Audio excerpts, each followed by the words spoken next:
In 1982, yeah, 1982, 81, 82, myself and two other engineers worked on a thing called display phone at Nortel at BNR.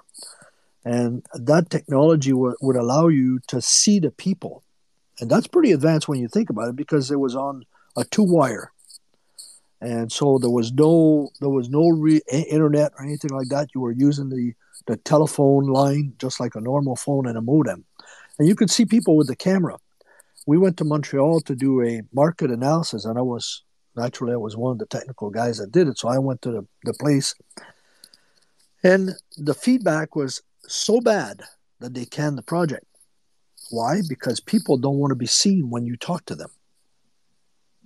They really didn't. And in those days, one of the vice president of the company that we interviewed during that time says, "I don't want people to know what I'm doing when I'm talking to them."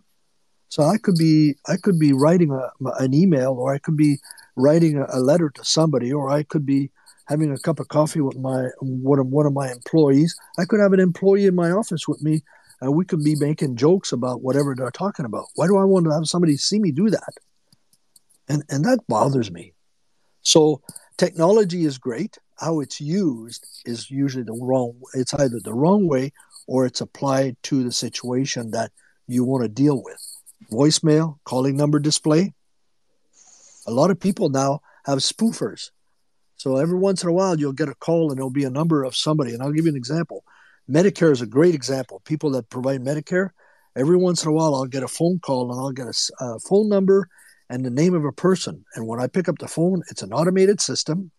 It's got the wrong name. And by the time you're done, you try to recall that number and it's somebody else. Why do we do that? We need to ask ourselves those type of questions. Are we so afraid that to ask people different things that we have to hide ourselves behind the technology? Maybe we've created that. I never thought of that. You're right. You're right. And it's technology working against us